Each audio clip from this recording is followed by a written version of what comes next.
उस हांडी को ले जाया जाता है, जला करके उसमें 41 दिन का कर्म होता है। 41 दिन तक जिस व्यक्ति के ऊपर मुठ छोड़नी है उस व्यक्ति की मतलब की चीजों को उस चीज से जोड़ा जाता है और वो डायरेक्ट हांडी है वो घूमती हुई आसमान के थ्रू वहाँ पे जाती है और वो जैसे ही व्यक्ति अपना दरवाजा खोलेगा तो वो वहीं पे फट जाएगी और जैसे ही वो फटती है उसका एक भी टुकड़ा एक भी तिनका उसके शरीर को टच होगी, टच होते ही व्यक्ति वहीं पे खत्म हो जाता है। उसको रोकने का भी उपाय है? मुठ को वापस नहीं भेजा जाता है, मुठ की दिशा बदल सकते हैं। नॉर्मल तांत्रिक थोड़ी कर सकता है? नहीं, नॉर्मल तांत्रिक नहीं कर सकता। जो तांत्रिक के पास में अच्छी सिद्धियां की हुई हो तो वो ही मारण क्रिया कर सकता है। हमने बात की थी सटकर्मा, तो इस सटकर्मा में कौन कौन सी क्रियाएं आती है? देखिए, तंत्र का मेन चीज़ है सटकर्म, ठीक है, जिनमें 6 प्रकार के कर्म आते हैं।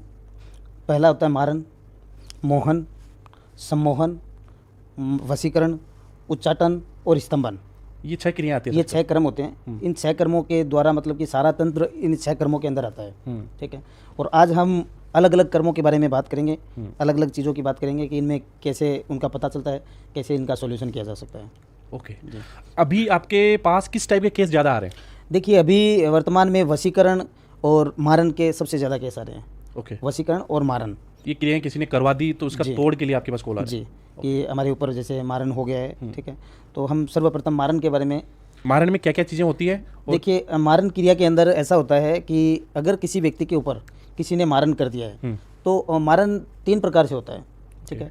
एक मारन होता है जो स्लो गति से चलता है, जैसे किसी पे मारन कर दिया और वो धीरे धीरे मृत्यु के नज़दीक जाता है, उसके धीरे धीरे शरीर के सूक्ष्म होता जाता है, खून सूखने लग जाता है, बीमारियां उसके लग जाती है और वो 12-6 महीने की उसमें टाइम डाला जाता है। तो 12-6 महीने के अंदर उसकी सारी नसें हैं वो ब्लॉक हो जाती है एक एक करके और वो जीरो पे आकर के नष्ट हो जाता है व्यक्ति, ठीक है। दूसरा क्रम होता है प्रेत के द्वारा मारन करना, कि किसी व्यक्ति के ऊपर प्रेत को छोड़ा जाए और वो प्रेत जाकर के उस व्यक्ति को शरीर में प्रवेश होकर के और वो उसको मार दे, ठीक है। एक झटके में या इसमें भी टाइम लगता है? एक झटके में, ठीक है। और तीसरा जो होता है वो होता है हांडी मुठ। आपने सुना होगा मुठ, जो एक मारन में आता है? मारन में आता है, जो कि एक व्यक्ति के ऊपर और उस हांडी के द्वारा मतलब कि छोड़ी जाती है। अब जैसे कि अब जब इंसान की मृत्यु होती है तो मृत्यु के समय में जैसे शमशान के अंदर आपने देखा होगा कि एक जब उसका जो मरता है उसका जो बेटा या उसका जो भाई होता है वो एक हांडी लेकर के वहाँ से निकलते हैं वो लोग, जिसमें अग्नि होती है। हाँ। जाते हैं वहाँ पे शमशान के अंदर, जिसमें अग्नि लेकर के जाते हैं। वो जो हांडी होती है उस पे मुठ चलती है, उस हांडी पे मुठ चलती है।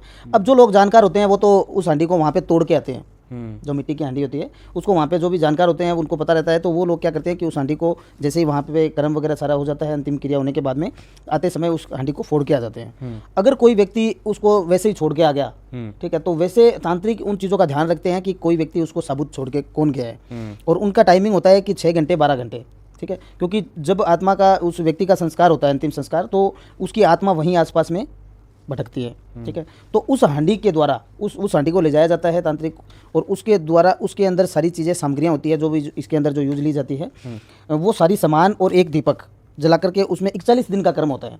41 दिन तक जिस व्यक्ति के ऊपर मुठ छोड़नी है उस व्यक्ति की मतलब की चीज़ों को उस चीज़ से जोड़ा जाता है, उसके लिए वो एक पावर बनाना पड़ता है, ठीक है। और वो डायरेक्ट हांडी है वो घूमती हुई आसमान के थ्रू वहाँ पे जाती है। तो ये उसी के ऊपर जाके गिरेगी? ये कैसे फिक्स होता है? ये होता है कि जैसे जहाँ व्यक्ति की एनर्जी होती है, अब उसका नाम और फोटो होता है, उसकी जगह होती है कि इस शहर में वो बैठा है, तो वो चीज़ अपने आप वहाँ तक पहुँच जाएगी। उसमें कोई उसको ये नहीं है कि एड्रेस देना पड़ेगा, बस शहर होना चाहिए कि किस शहर में है, तो वो अपने आप उसकी एनर्जी कनेक्ट कर लेती है। और वो मुठ जब उसके द्वार पे जाती है, उसके दरवाजे पे जाती है, तो उसको 3 बार आवाज़ लगाती है, ठीक है, क्योंकि वो एक आत्मा के थ्रू जाती है, ठीक है, ऐसे जाती नहीं है। तो वहाँ पे 3 बार आवाज़ लगाती है उस व्यक्ति के नाम से, ठीक है। और वो जैसे ही व्यक्ति अपना दरवाज़ा खोलेगा तो वो वहीं पे फट जाएगी वो हांडी, और जैसे ही वो फटती है उसका एक भी टुकड़ा, एक भी तिनका, एक भी उसके अंदर चीज़ उसके शरीर को टच होगी, टच होते ही व्यक्ति वहीं पे खत्म हो जाता है। और अगर वहाँ पे कोई और व्यक्ति बैठा है उस जगह पे, अगर उसके पास कोई 2 व्यक्ति है तो उसको कुछ नहीं होगा, जिसके लिए वो छोड़ी हुई है उसी व्यक्ति के ऊपर वो जाकर के लगेगी। तो ये जाती हुई सबको दिखती भी है? देखिए, ये जाती हुई ये अमावस्या के दिन चलती है, ठीक है, या दिवाली के दिन भी अमावस्या होती है, तो दिवाली के दिन ये चीज़ चलती है। तो ये हर व्यक्ति को नहीं दिखती है, लेकिन कई बार दिख जाती है। ऐसा नहीं है कि हमने भी कई बार आपने देखा होगा, ठीक है। तो वो दिवाली की अमावस्या की रात्रि में एक दीपक जगता हुआ एक गोलानुमा आकृति से आसमान के थ्रू जाती है, ठीक है। तो मतलब कि दिख सकती है, ऐसा नहीं है कि मतलब आम इंसान उसको देख नहीं सके, लेकिन उसकी ऊंचाई इतनी होती है कि आम इंसान उसको देख नहीं सकता है, ठीक है। ऐसे लगता है कोई छोटा दीपक जल रहा है, ठीक है। तो वो क्रिया होती है। अब मारन की बात बोले तो मारन का पता कैसे करें? हाँ, किसी पे ये क्रिया कर दी या किसी पे मुठ बहा दी, तो अगर उसको पता चल गया भाई हाँ हो गई, तो उसको रोकने का भी उपाय है? जैसे आ गई उसको वापस भेजने का भी तरीका होता है? देखिए, मुठ को वापस नहीं भेजा जाता है, मुठ की दिशा बदल सकते हैं। अगर पता चल जाता है कि मुठ आ रही है व्यक्ति के ऊपर, और क्योंकि उस दिन उसको घबराहट होने लग जाती है, जिस दिन मुठ आती है ना, तो उस दिन ऐसा लगता है कि जैसे आज का दिन अंतिम है मेरा, उसको पहले ही एहसास हो जाएगा इंसान को। तो अगर उसको पता लग जाता है तो वो कोई एक्सपर्ट तांत्रिक से संपर्क करके उसकी दिशा बदल सकता है। मुठ का जिसने करी है उस पर नहीं जा सकती मुठ, उसका कोई तोड़ नहीं है। मुठ को सिर्फ हम दिशा चेंज कर सकते हैं, दूसरी दिशा में वो चीज़ छोड़ सकते हैं, वो अपने आप जाकर के नष्ट हो जाएगी। अगर वो व्यक्ति वहाँ से लोकेशन चेंज कर ले तो छोड़ेगी नहीं, वो अपने आप पीछा करेगी, कहीं भी चला जाए वो चाहे, ठीक है। कोई जरूरी नहीं है कि वो मुठ, क्योंकि वो तो एक आत्मा से एनर्जी कनेक्ट होती है, वो तो उसकी रेंज पकड़ेगा, ठीक है। तो वो मतलब कि मुठ की क्रिया है वो उस प्रकार से चलती है। अब दूसरी चीज़ है कि पता कैसे करे किसी व्यक्ति के ऊपर यह, तो अगर मुठ आ रही है तो ये समझ लो कि उसकी घबराहट, उसकी बेचैनी होना, जैसे होता है ना कि अंतिम समय है कि अभी मैं मर जाऊंगा, तो वैसे उसमें होने लग जाता है।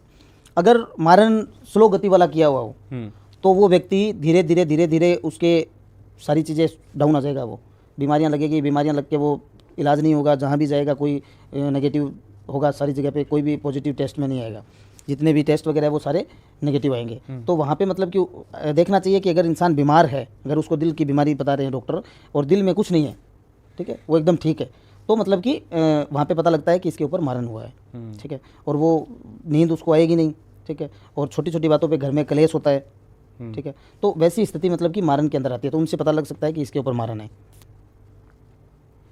तो ये मारन क्रिया नॉर्मल तांत्रिक थोड़ी कर सकता है? नहीं, नॉर्मल तांत्रिक नहीं कर सकता। अगर कोई पूछा हुआ व्यक्ति होता है, सिद्ध पुरुष होता है, ठीक है, और जो तांत्रिक के पास में अच्छी सिद्धियाँ की हुई हो, तो वो ही मारन क्रिया कर सकता है। ओके। तो अगर पता चल जाता है भाई इन चीज़ों से हमारे घर में ऐसी चीज़ें हैं, तो फिर इसका इलाज?